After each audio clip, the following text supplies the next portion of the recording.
Salut les amis et bienvenue dans votre Club Foot nouvelle formule. Le Club Malherbe vous ouvre ses portes chaque semaine en podcast sur tendanceouest.com. À vous, supporters rouges et bleus. Le niveau de jeu qui stagne à Auxerre, Pascal Duprat qui pousse son premier coup de gueule et une page spéciale Coupe de France également. Voilà ce qui vous attend dans ce Club Malherbe numéro 7 qui démarre maintenant. Le Club Foot sur Tendance Ouest. Avec pour débriefer de cette nouvelle journée, de ce déplacement des Malherbistes à Auxerre.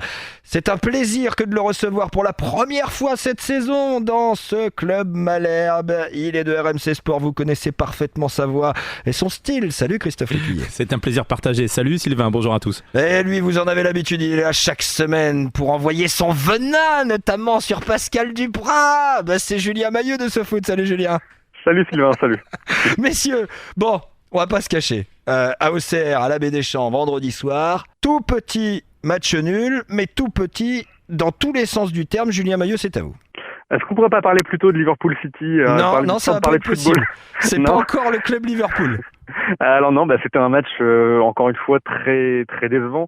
En fait, tout paraissait compliqué, les passes, la sortie de balle, les combinaisons. En fait, même les gestes les plus simples, c'est-à-dire le fait de se donner la balle et de bien contrôler, tout ça paraissait très problématique. On avait un peu l'impression que les joueurs confondent des vitesses et précipitation à force de vouloir se projeter très rapidement. Apparemment, il y a beaucoup de passes qui étaient manquées. Et donc, du coup, dans ces conditions-là, c'est compliqué de se montrer dangereux et régulier. Christophe Lécuyer, on a en matière de niveau de jeu quelque chose d'assez spécial du côté du Stade Malherbe depuis l'arrivée de Duprat. C'est qu'on a des garçons qui se donnent, qui mouillent le maillot, mais qui techniquement affichent des carences assez incroyables. Faut pas se cacher. Oui, j'ai envie de vous dire, de toute façon, ce qui résume bien quelque part tout le reste, c'est que on a assisté à 2 corners, quoi. Voilà, 2 corners égale 2 buts. Mais oui, ça progresse dans les intentions, ça progresse dans la confiance, dans l'envie, dans les courses, dans les efforts, effectivement. Maintenant, ce qui manque encore et ce qu'on attend, c'est l'élévation du niveau technique qui, pour l'instant, c'est vrai, reste assez médiocre. Et là, une fois n'est pas coutume, l'entraîneur Canet, il en a été déçu de ce niveau technique. On l'écoute. De mon point de vue, cette équipe est à 60% de ses possibilités. N'oublions pas qu'il nous manque beaucoup d'attaquants et que malgré le fait que nous ayons à déplorer beaucoup de blessés dans ce secteur de jeu, on sait, en tout cas comptablement, être efficace. On a envie de reprendre du terrain à nos adversaires pour mieux figurer dans ce championnat. C'était l'occasion de prendre 3 points et de doubler l'espace d'un week-end une équipe qui fait partie des favorites. Ces 2 points-là, comme je le disais en aparté, sont 2 points définitivement perdus. Le Club Foot sur Tendance Ouest. Julien Mailleux, 2 points de perdus et pas encore beaucoup de développement sur le jeu. Non, en fait, c'est ça le plus problématique à mon avis, c'est qu'on ne progresse vraiment pas beaucoup de semaine en semaine. Je vais rester en fait sur le volet technique parce que pour moi, c'est clairement ce qu'il y a de plus problématique en fait. La semaine dernière et même la semaine précédente, je parlais du taux de passes réussies. Là, on est à 71% de passes réussies. Et pour vous donner un ordre d'idée, en fait, de toutes les équipes de Ligue 2 qui ont joué vendredi soir, il n'y a que Sochaux et le Paris FC qui ont fait pire que nous. Et il y a des matchs, par exemple, il y a des équipes comme Lorient, Nancy, Troyes, Niort, toutes ces équipes-là sont au-delà des 80% de passes réussies. Quand on connaît un petit peu le statut du Stade Malherbe, on est franchement en droit d'attendre beaucoup mieux que ce qu'on voit. Et du coup, c'est pas étonnant, oui, que les 2 occasions qu'on se procure, d'abord un coup franc de JCP en tout début de match et ensuite le but d'Onyangui, évidemment, ça vient de 2 coups de pied arrêtés parce qu'on ne sait pas être menaçant dans d'autres, en s'approchant balle au pied du but. Christophe Lécuyer. Oui. Alors après, pour rejoindre ce que disait Pascal Duprat, c'est vrai qu'on comptait sur l'arrivée de certains joueurs en mercato d'hiver pour peut-être apporter un peu de qualité technique, mais pour l'instant, ces joueurs, ils sont pas là. Alors, on le savait aussi, il y avait un risque, on a pris des joueurs qui étaient fragiles. Je pense évidemment à Benjamin Janot, par exemple, qu'on a très peu vu depuis qu'il est arrivé. On pouvait espérer que le petit Toufiki nous apporterait aussi cette touche technique. Pour l'instant, lui, il est aux abonnés absents, il ne rentre même plus. On ne l'a plus vu du tout depuis l'arrivée de Pascal Duprat. Exactement, il n'est pas du tout dans les plans de Pascal Duprat. Bon, Jordan Tell est aussi sur le flanc, donc... En fait, on attend quoi ? On attend que cette équipe-là, techniquement, elle soit meilleure parce qu'il y a Pascal Duprat, parce que sinon, c'est presque les mêmes joueurs. Il y a le petit, comment ça dit, Seri qui est arrivé, certes, qui apporte sa percussion, sa vitesse, mais sinon, c'est quasiment les mêmes joueurs qu'avant. Donc, faut peut-être pas en attendre des miracles non plus. On en attend trop, Julien Mailleux ? Pour moi, non. Enfin, quand je vois des joueurs comme JCP, quand je vois Gonçalves, quand je vois des joueurs comme ça, pour moi, ce sont des joueurs qui, théoriquement, qui il y a encore pas très longtemps évoluent en Ligue 1 et qui, à mon avis, ont tout à fait le niveau technique quand même pour on va dire, régner en Ligue 2. Enfin, régner dans le sens où on devrait maîtriser notre sujet. Or, en fait, on n'y arrive pas. Alors, est-ce que c'est uniquement un problème de joueurs ? C'est possible, mais je pense qu'il y a également un problème, comme je le disais tout à l'heure, de précipitation et même en fait d'organisation. J'ai l'impression que dans les déplacements, le positionnement des joueurs les uns par rapport aux autres, leur capacité à combiner ensemble, en fait, ils arrivent rarement à trouver des espaces des joueurs entre les lignes. Et du coup, en fait, tout le temps que devrait avoir un joueur pour contrôler, se retourner et bien négocier sa transmission, j'ai l'impression qu'on se précipite un peu trop, qu'on fait tout sur un faux rythme qui en fait ne nous bénéficie pas parce qu'on n'arrive pas, en fait, la rapidité qu'on essaie de mettre dans le jeu semble davantage nous pénaliser que surprendre l'adversaire. Donc est-ce qu'on joue vraiment comme on devrait pour, on va dire, maîtriser un peu mieux les débats ? J'en suis pas tout à fait sûr. Christophe Lécuyer, la rapidité que l'on veut mettre dans le jeu nous dessert finalement, c'est ça l'idée aujourd'hui ?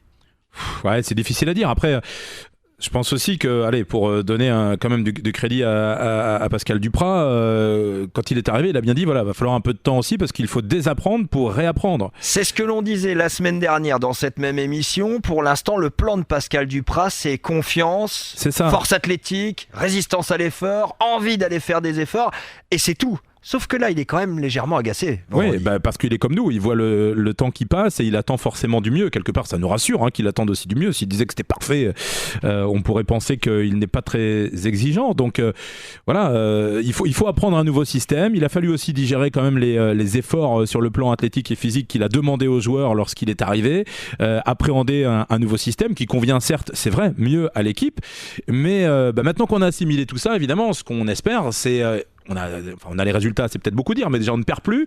Par rapport à avant, on n'était pas bon et on perdait. Donc, 5 matchs sans défaite d'affilée. Exactement, donc déjà, faut pas oublier ça, c'est mieux. Maintenant, évidemment, maintenant qu'on a les résultats, maintenant qu'on ne perd plus, ce qu'on souhaite, et notamment à Dornano, c'est assister quand même à des beaux matchs de foot, mais... Allez, positive attitude, ça va venir. Ouais, positive attitude, il n'avait pas tout à fait la positive attitude, notamment avec quelques joueurs. Pascal Duprat, deuxième sujet.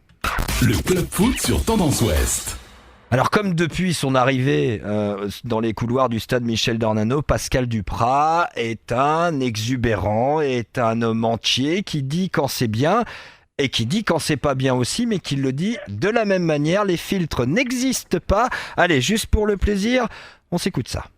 Comme je sais que les joueurs vont être très attentifs à ce que je dis en conférence de presse, et certainement davantage attentifs à ce que je vais dire ici que ce que je dirai lundi, j'en profite pour dire que les 3 garçons rentrants ont d'une part oublié de mettre des chaussures à crampons et deuxièmement n'ont pas fait le job. Donc il faut que tout le monde soit face à ses responsabilités pour que nous obtenions de bien meilleurs résultats, surtout quand ces résultats-ci nous tendent les bras.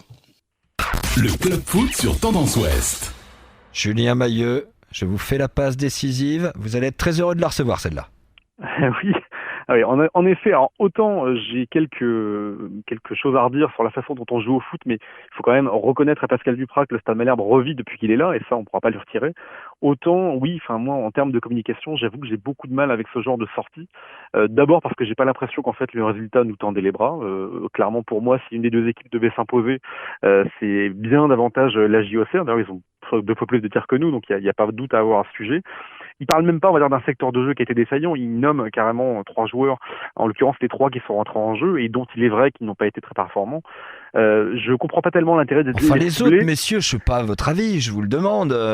Les autres ne l'ont pas été tellement plus supérieurs. Voilà. Christophe Lécuyer, on n'a pas vu des joueurs transcendants du côté du Stade Malherbe. Ouais, non, mais après, il a aussi le droit de trouver c'est une méthode. Ça, c'est une méthode. Tout est calculé, tout est entendu. Puis quelque part, c'est lui le coach. Il a aussi le droit d'être déçu de l'entrée de ses remplaçants. Enfin, peut-être qu'il leur a donné des consignes qu'ils n'ont pas respectées. Il attendait peut-être mieux à ce moment-là. Bon, après tout, ça reste une vision d'entraîneur. Il attendait plus de ses remplaçants. Bon, voilà. Oui, mais c'est le spectacle que l'on attend de Pascal Duprat. Ouais, mais bien sûr. C'est pas autre chose. Non, mais moi qui dis ça, à la limite, ça me gêne pas.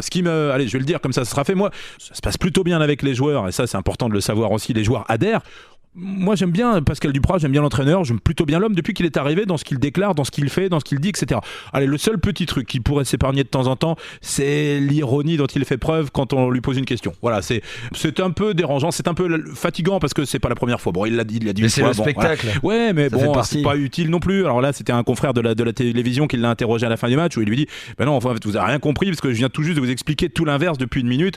Alors c'est soit on est des grands savants et on sait mieux le foot que lui, c'est ironique évidemment, ou soit alors on ne comprend rien à ce qu'il nous raconte. J'ai eu peur en voyant vos yeux, voilà. je me suis dit, Donc bon, voilà, c'était un petit courroux, mais sinon voilà, moi, ça sert à rien de rajouter. J'ai envie de dire voilà, chacun son job et qu'on ait le droit de lui poser des questions, je vois pas en quoi c'est dérangeant. De toute façon, les conférences de presse, faut bien se comprendre que la plupart du temps, quand un entraîneur parle, il s'adresse généralement à ses joueurs. Donc qu'il fasse passer des messages comme ça, moi j'ai pas vraiment de problème avec ça, il fait bien ce qu'il veut. Ce qui me dérange un tout petit peu, moi, c'est en effet déjà l'ironie dont il fait part quand il s'adresse, on va dire, à des journalistes ou à des observateurs du foot. Et en plus, après le match contre Orléans, il nous a dit il y a la victoire, donc on va pas parler du contenu. Cette fois, j'ai l'impression qu'on a quand même vu un match qui, on va dire, était relativement similaire à celui contre Orléans. Je dirais même que Orléans aurait davantage mérité de le perdre. Les deux matchs sont mauvais et en l'occurrence, il a une façon de réagir qui est extrêmement différente. C'est pas vraiment, je suis pas en train de dire que ce qu'il fait est négatif, mais je préfère un discours, on va dire, plus cohérent sur la longueur.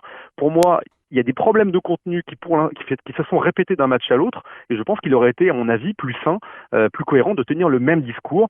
Il faut s'améliorer, il faut progresser, et on peut pas s'en tenir à simplement une victoire un peu inespérée. Alors moi, je suis de votre avis un peu à vous deux, messieurs, mais moi, il me dérange pas foncièrement Pascal Duprat, puisque c'est un spectacle. Si on part du précepte que c'est un spectacle, les conférences de presse, et que le football à ce niveau-là est un spectacle, j'ai presque envie de dire qu'il m'amuse.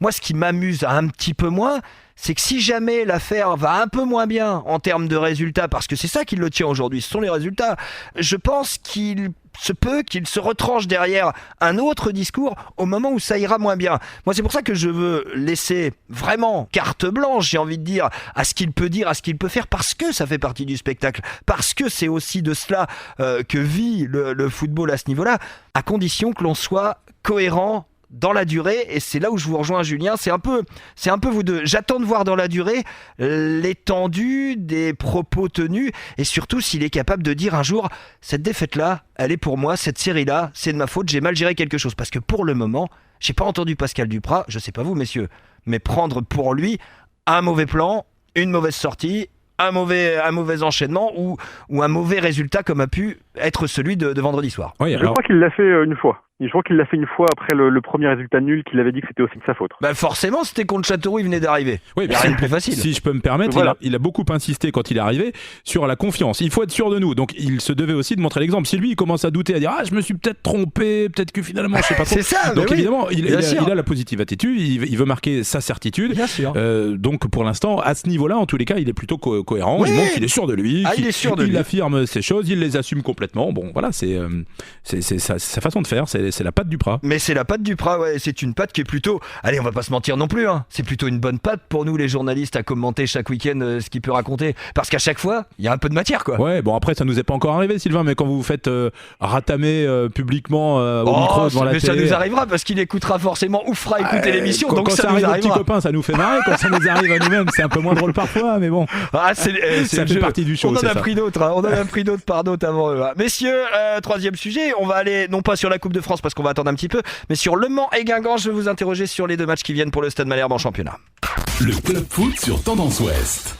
Rapidement, messieurs, Le Mans et Guingamp. On a là deux matchs particuliers face à une ancienne équipe de Ligue 1 qui est Guingamp et face à une équipe qui est en train de renaître, celle du Mans. Votre avis sur ce match-là, Julien Mailleux, sur ce duo de matchs-là? Alors, on a déjà parlé un tout petit peu la semaine dernière. Déjà, en fait, pour moi, l'adversaire, en fait, peu importe. Ce qui va surtout m'intéresser, moi, c'est de voir le Stade Malherbe qui progresse. Notamment, on en a beaucoup parlé, on en a reparlé, c'est sur le volet technique. Mais aussi, je dirais pas que sur le volet technique, sur la capacité des joueurs, on va dire, à gérer sans doute un peu mieux les temps forts et les temps faibles qu'ils ne l'ont fait jusque-là. On en avait parlé un peu au début, mais en fait, l'idée de la débauche d'énergie du Prat, il faut pas que ça aille à l'encontre d'une gestion de toute la durée d'une rencontre, parce que ça c'est très important. Donc voilà, ça va être, à mon avis, j'attends vraiment des progrès. J'attends une équipe qui, on va dire, qui joue un petit peu mieux au football que ce qu'on a vu là, même s'il n'y a pas 2 victoires, même si on prend 2 ou 4 points, du moment que dans le jeu on constatera des progrès, je serai à mon avis content. Christophe, en quelques mots, les objectifs évidemment au-delà du résultat en lui-même qui est impératif pour le moins face au Mans, pour continuer à remonter le tableau. Vous attendez quoi de ces 2 matchs-là ? Ouais, alors moi j'adhère, on espère avoir des progrès dans le jeu indéniablement. Maintenant, moi le résultat il m'importe quand même, parce que si on n'est pas capable de prendre des points ni sur le Mans ni sur Guingamp, bon, je veux bien que la théorie du Prat de dire moi je suis venu, on peut encore monter, il n'y a pas de souci, j'ai fait pire avec Toulouse, enfin j'ai fait mieux en l'occurrence, ça aura du mal à tenir quand même. On est à 11 points je crois du oui, c'est ça n'a pas bougé. Oui, aujourd'hui ça reste possible. Maintenant, si vous faites 0 pointé sur Le Mans et sur Guingamp, après on pourra toujours progresser dans le jeu, on n'aura plus d'espoir de monter. Donc les points ils seront quand même importants sur ces 2 matchs-là. Et avant ces 2 matchs-là, il y aura la Coupe de France. Le Club Foot, la lucarne. Et c'est notre partie un peu spéciale cette semaine. Le 7e tour de Coupe de France aura lieu tout le week-end prochain, samedi 16 et vendredi 17. Et du côté de l'ex-Basse-Normandie, le Stade Malherbe de Caen a hérité d'un tirage ultra simple chez une régionale 2 du côté de Mur-Érigné dans le Maine-et-Loire. L'AF Virois ira du côté de Montlouis, c'est auprès de Tours. Et il y aura un derby, et c'est par ce derby que l'on commence. Granville-AG-Caen, Granville National 2 recevra l'Avant-Garde Caennaise. Ce sera samedi à 18h au Stade Louis Dior. Et qui de mieux à Granville pour vous parler de Coupe de France que Johan Gallon, l'entraîneur grandvillais. C'est la magie, la coupe. Vous emmenez avec vous votre famille, vous emmenez avec vous tout un club. Et pour moi, la plus belle chose, quand je parle de Coupe de France, c'est le partage. Chaque étape, vous commencez à toucher des personnes différentes. Là, contre l'Avant-Garde, on va commencer à rentrer dans la compète. Où là, on a de l'appréhension, on a un peu mal au ventre, on a le cœur qui bat plus vite. Cette compétition vous permet de vous transcender. On a toujours envie de jouer des clubs professionnels à Louis Dior, parce que c'est un moment magique, c'est les moments magiques de ma carrière. Il n'y avait rien de facile en Coupe de France. Cette compétition, on ne peut pas tricher. Vous trichez une fois avec cette compétition, elle vous sanctionne. L'expérience qu'on a aujourd'hui de ces dernières années de coupe, elle doit nous servir dans ces moments clés. Mais ces matchs-là, il faut les jouer au maximum de votre intensité, parce qu'à la fin, il y a toujours une équipe qui pleure et toujours une équipe qui rigole. Il ne faut jamais se faire éliminer par une équipe hiérarchiquement inférieure. Donc on a un devoir de battre l'AG-Caen, mais ça sera un match compliqué. Le Club Foot sur Tendance Ouest. Nul doute que ce sera un match très serré entre l'US Granville et l'Avant-Garde Caennaise. Seul derby normand, je vous le rappelle, à avoir lieu sur la terre de Normandie entre l'US Granville et l'AG-Caen. Un seul autre match aura lieu en Normandie samedi ou dimanche pour les amateurs. C'est Gonfreville qui recevra le Touquet en National 3. Et puis j'en viens parce qu'il est avec nous et qui nous a fait l'amitié d'être là aujourd'hui à l'AF Virois. Parce que oui, Christophe Lécuyer, en plus d'être un éminent confrère d'RMC Sport, vous êtes aussi le président de l'AF Virois. Alors pour vous, par contre, on parlait de Granville qui recevait une équipe hiérarchiquement inférieure. Vous, l'histoire, elle est copieusement différente. Vous allez à Montlouis, une équipe hiérarchiquement égale à la vôtre, mais là-bas. Ouais, alors hiérarchiquement égal, oui. Si on regarde N3, plus d'expérience, deuxième voire troisième de son championnat, qui vient d'éliminer une N2 à l'extérieur. Bon, je pense qu'effectivement le favori c'est quand même Montlouis, qui en plus a l'avantage de recevoir. Mais en fait, je suis content parce que je viens d'écouter Johan Gallon et il me donne des frissons, quoi. Donc c'est bon, on est ça prêt, la quoi. Coupe. Hein. Non mais il est même bon, pour vous, il est bon, vous il est bon. de cette manière-là, Christophe. C'est déjà des frissons. Mais j'adore ce qu'il dit, quoi. Enfin, quand j'entends Johan Gallon, ça me donne des frissons. Je comprends mieux aussi ce qu'il réussit à inculquer chez ses joueurs. Qu'est-ce qu'on peut vous souhaiter, Christophe, pour ce match à Montlouis ? D'abord et avant tout. Très simplement, évidemment, de se qualifier, parce que quand je sais ce que ça pourrait apporter au club à tous les niveaux, que de se qualifier pour un 8e tour de Coupe de France, ça arrivait une fois sur les 10 dernières années à Vire. Vire a eu un passé aussi en Coupe de France, mais voilà, ça commence à dater. Vous savez, j'ai un joueur, il y a quelques temps de ça, qui a été interviewé par un de nos confrères, il s'appelle Anthony Ferron. Il a dit, moi j'ai eu les 2 plus beaux jours de ma vie. Le premier, c'est quand j'ai vécu la finale de Coupe de France de mon papa qui était joueur à Lorient. J'ai serré la main de Jacques Chirac, ça a été le plus beau jour de ma vie. Et mon plus beau jour en tant que footballeur, ça a été quand on a joué Chambly. Et pourtant on a perdu. Mais il y avait plus de 1000 personnes à Vire, on a vécu des émotions incroyables et ce jour-là on est sorti avec les honneurs, on a perdu 1-0. Donc vous voyez à quel point ça marque un joueur et à quel point ça marque un dirigeant. Donc c'est la plus belle épreuve du foot, la Coupe de France. Donc j'espère que voilà, ce week-end va y avoir des supporters et des élus, des partenaires qui vont nous suivre. je me dis voilà, si on pouvait se qualifier à Montlouis, la perspective de jouer un 8e tour, évidemment, tant qu'à faire à Pierrecompte derrière, ça change la vie d'un club, la Coupe de France. Ça change la vie d'un club. Je pense que le supporter Grandvillers, il y a eu un avant et après les épopées. Enfin voilà, et à Avranches pareil. Donc je me suis toujours dit, vous savez, si, en vivant les épopées de près, on les a vécues ensemble, Sylvain, à Avranches, à Granville. Quand vous êtes président d'un club, vous dites si un jour je pouvais aussi vivre ça serait extraordinaire. Vous savez quoi, Christophe ? On va vous souhaiter de vivre ça et ce sera à Montlouis à suivre évidemment samedi à partir de 18h et d'ici là, chers auditeurs de l'ex-Basse-Normandie, plongez-vous dans la manche libre de cette semaine avec Christophe Lécuyer et Johan Gallon. Bah oui, c'est pas un hasard, qui seront tous les deux en interview et qui vous raconteront leurs histoires de Coupe de France. D'ici là, passez une excellente semaine à l'écoute de Tendance Ouest et sur tendanceouest.com et on se donne rendez-vous pour un nouveau Club Malherbe la semaine prochaine. Salut.